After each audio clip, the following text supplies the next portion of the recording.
جبکہ دوسری جانب جو ایک خط لکھا گیا ہے، اور یہ خط لکھا گیا ہے الیکشن کمیشن کو، الیکشن کمیشن آف پاکستان کو، چیف الیکشن کمشنر کو اور تمام ممبران کو، failure of the election commission of Pakistan to conduct elections in the provinces of Punjab and Khyber Pakhtunkhwa in terms of Article 218(3) read with Article 220 of the Constitution of the Islamic Republic of Pakistan, which has led to countrywide turmoil and deviation. کہ کہا گیا کہ election commission کو کہا گیا کہ آپ بری طرح ناکام ہو چکے ہیں انتخابات کروانے میں. Provision of information under article 90A of the constitution of Islamic republic of Pakistan read with the right of access to information. Sheikh Rashid کی جانب سے یہ درخواست دائر کی گئی ہے. دوسرے اس میں پیٹیشنر ہیں منیر احمد. اس میں جو استدعا کی گئی ہے، in view of the aforementioned facts and circumstances since 90 days have elapsed, hence the caretaker setup according to the constitution has ceased to exist. کہ 90 دن کا جو ہے وہ، چونکہ کل 22 اپریل ہے، 22 اپریل کو 90 دن پورا ہو جائے گا اور یہ کیئر ٹیکر سیٹ اپ ختم ہو جائے گا. تو شیخ رشید کی جانب سے، پاکستان تحریک انصاف کے مین اتحادی کی جانب سے یہ الیکشن کمیشن کو ریفرنس دائر کیا گیا ہے. اس میں کہا گیا کہ 90 دن ختم ہو چکے ہیں. therefore it is the need of the day that the same may be stopped from making any changes in the provinces, especially pertaining to the transfers and posting and all the operations conducted by powers given to and responsibilities conferred upon the caretaker cabinet be revoked immediately. کہ ہر حال میں جو اس کو care taker جو set up ہے اس کو روک دیا جائے، ہر طرح کے جو ذمہ داریاں نبھانے سے روک دیا جائے، ہر طرح کے کاموں سے روک دیا جائے، ہر طرح کے جو معاملات ہیں اس میں روک دیا جائے. In view of article 213 read with article 220 of the constitution of Islamic republic of Pakistan, it is further required that ECB share all the required information, details and documents under Article 19A of the Constitution of the Islamic Republic of Pakistan read with right to access of information for the public at large in the interest of justice, equity and fair play. کہ نہ صرف آپ ان کو روکیں بلکہ آپ جو بھی دستاویز یا جو بھی ڈاکومنٹ آپ شیئر کریں یا ان کے خلاف آپ جو خط و کتابت کریں، ان کے خلاف جو کارروائی کریں، وہ عوام کو بھی وہ کاپی پرووائڈ کی جائے تاکہ عوام کو پتہ ہو کہ الیکشن کمیشن اس نگران سیٹ اپ کے خلاف کیا کارروائی کر رہا ہے اور نگران سیٹ اپ کو روکنے کے لیے الیکشن کمیشن کی جانب سے کیا جو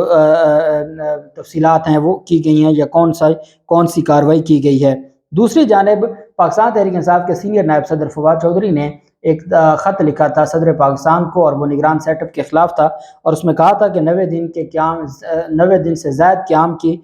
قانونی حیثیت پر اظہار تشویش کیا گیا تھا. صدر پاکستان نے وہ خط اپنے خط کے ساتھ وزیر اعظم کو بھجوا دیا ہے. نگران حکومتوں کے 90 دن سے زائد عرصے سے قیام کی قانونی حیثیت پر اظہار تشویش کرتے ہوئے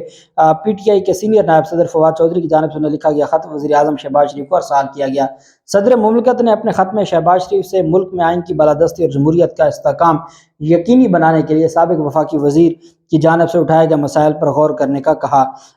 ساتھ صدر پاکستان کی جانب سے بیان جاری کیا گیا کہ فواد چودھری نے صدر کے نام اپنے خط میں ملک کے 2 صوبوں میں عبوری سیٹ اپ کی قانونی حیثیت کے حوالے سے مسائل کی نشاندہی کی تھی. اس میں کہا گیا کہ پنجاب اور خیبر پختونخوا میں عبوری حکومتوں نے اپنی مقررہ مدت پوری کر لی. آئین میں عبوری سیٹ اپ کی مقررہ مدت کو جاری رکھنے یا توسیع کا کوئی ذکر نہیں ہے. نگران حکومتیں آئین کے آرٹیکل 224 کے مطابق الیکشن کمیشن کو آئین اور قانون کے مطابق آزادانہ، منصفانہ اور دیانت دارانہ انداز میں انتخابات کے انعقاد میں سہولت فراہم کرتے ہیں. صدر مملکت نے اپنے خط میں وزیر اعظم سے کہا کہ وہ پاکستان میں آئین کی بالادستی اور جمہوریت کی مضبوطی کو یقینی بنانے کے لیے اس معاملے کا جائزہ لیں اور ہر صورت میں 22 اپریل کے بعد ان کو کام سے روکا جائے. ایک ڈائریکٹ ریفرنس دائر کیا گیا ہے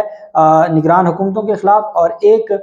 جو پاکستان تحریک انصاف کی جانب سے صدر پاکستان کے ذریعے خط وزیر اعظم کو بھیجا گیا ہے کارروائی کے لیے. تیسرا، پاکستان تحریک انصاف نے پرویز الہی اور محمود خان کی جانب سے، دونوں سابق وزرائے اعلیٰ ہیں، ان کی جانب سے ایک پٹیشن بھی فائل کر دی ہے سپریم کورٹ آف پاکستان میں، اور اس میں بہت امید ہے کہ وہ 26 اپریل کے لیے یا 27 اپریل کو جب مین کیس لگے گا تو اس کے ساتھ وہ پٹیشن بھی لگ جائے گی. اور جو سپریم کورٹ آف پاکستان نے یہ سوال پہلے ہی اٹھا دیا تھا کہ اگر معاملہ جولائی تک جاتا ہے تو پھر ہم نے کیئر ٹیکر سیٹ اپ کو بھی دیکھنا ہے. میں نے آپ کو بتایا ہے کہ سابق اٹارنی جنرل خالد جاوید خان صاحب کی جانب سے یہ رائے اور تجویز آئی ہے، پریڈکشن انہوں نے کی ہے کہ یہ 2 معاملات ہو سکتے ہیں. اگر الیکشن آگے جائیں گے تب جا کے یہ اسمبلیاں بحال ہو جائیں گی پنجاب اور خیبر پختونخوا کی۔ اگر اسمبلیاں یہ بحال نہیں ہوتی تو پھر وفاق میں بھی کیئر ٹیکر ہوگا اور صوبوں میں بھی کیئر ٹیکر ہوگا، اور جو پنجاب اور خیبر پختونخوا کا پہلا کیئر ٹیکر ہے وہ ختم ہو کے نیا کیئر ٹیکر آئے گا، بھلے وہ کوئی ایڈمنسٹریٹر آ جائے تو سپریم کورٹ آف پاکستان جو اس کو خود دیکھے۔ تو یہ ساری چیزیں ان کو پتہ ہے کہ یہ ان کے گلے پڑ چکی ہیں، اور یہ سارے جو معاملات ہیں اب یہ قانون اور آئین کے مطابق ہو رہے ہیں۔ جبکہ دوسری جانب سپریم کورٹ آف پاکستان کے احکامات کے بعد وفاقی جب حکومتی اتحاد کو کہا گیا تھا کہ آپ اپوزیشن کے ساتھ بیٹھیں اور کسی ایک تاریخ پر آپ کنسنسس اپنا کریں اور کسی ایک تاریخ پر آپ آپس میں طے کر لیں تاکہ اس پر انتخابات کا جو معاملہ ہے وہ ہو سکے۔ اب اس میں ایک اہم ڈیولپمنٹ ہوئی ہے، اور وہ یہ ہوئی ہے کہ سپریم کورٹ آف پاکستان یہ دیکھنا چاہتی ہے، سپریم کورٹ نے یہ اس دن بھی کہا تھا کہ 14 مئی کا ہمارا فیصلہ برقرار ہے، وہ ہم نے واپس نہیں لیا۔ 27 اپریل تک کہا ہوا ہے کہ اپنے فنڈز ہر حال میں الیکشن کمیشن کو دینے ہیں، نہیں تو جو نتائج ہیں وہ آپ کو بھگتنا پڑیں گے۔ اور ساتھ سپریم کورٹ نے کہا تھا کہ جو سیاسی معاملات یا تنازع ہیں ہم ان میں نہیں پڑھنا چاہتے، ہم صرف ایک سنگل پوائنٹ ایجنڈا ہی دیکھنا چاہتے ہیں، اور وہ سنگل پوائنٹ ایجنڈا یہ ہے کہ الیکشن 90 دن کے اندر ہوں، اور اگر آپ یہ سمجھتے ہیں کہ ایک ہی دفعہ الیکشن کروائیں گے تو یہ ریاست کے لیے آسان ہوگا تو پھر آپ اس کا کوئی درمیانی حل نکال لیں، کوئی گنجائش پیدا کر لیں۔ اور اس میں اب جو سراج الحق کی جانب سے کہا گیا کہ بڑی عید کے بعد جولائی میں کوئی تاریخ دے دی جائے تمام انتخابات کی، اور چیف جسٹس زمرہ بندیال صاحب نے بھی اس کو بہتر گردانا کہ ٹھیک ہے جولائی میں تمام اسمبلیوں کے انتخابات آپ ایک ساتھ کروانے کے معاملے پر کوئی تاریخ، چونکہ تاریخ کی توسیع جو ہے وہ صرف سپریم کورٹ نے کہا ہم کر سکتے ہیں، الیکشن کمیشن صرف شیڈول تبدیل کر سکتا ہے تاریخ۔ اب جو سپریم کورٹ تاریخ دے گی وہ تاریخ ایسی ہوگی جو تمام جماعتوں اور شہباز شریف اور کابینہ اور حکومت کی جانب سے باقاعدہ جو انڈرٹیکنگ لینے کے بعد ایفیڈیوٹ کے بعد ہوگی۔ اب پاکستان تحریک انصاف کے ساتھ پاکستان جو حکومتی اتحاد ان کا رابطہ ہوا ہے، اور جو سپریم کورٹ کے احکامات کے بعد چونکہ پہلے 26 اپریل تک حکومتی اتحاد آپس میں اجلاس کر کے ملاقاتیں اور میٹنگز کر کے اپنا جو ایک پوائنٹ پر وہ اکٹھے ہوں گے، اور 26 اپریل کو فائنلی وہ پاکستان تحریک انصاف کے ساتھ ملاقات کریں گے، اور پاکستان تحریک انصاف اور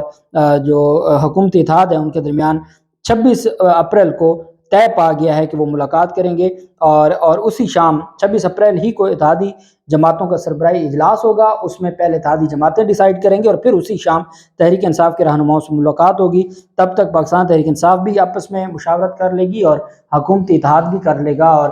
26 کی شام کو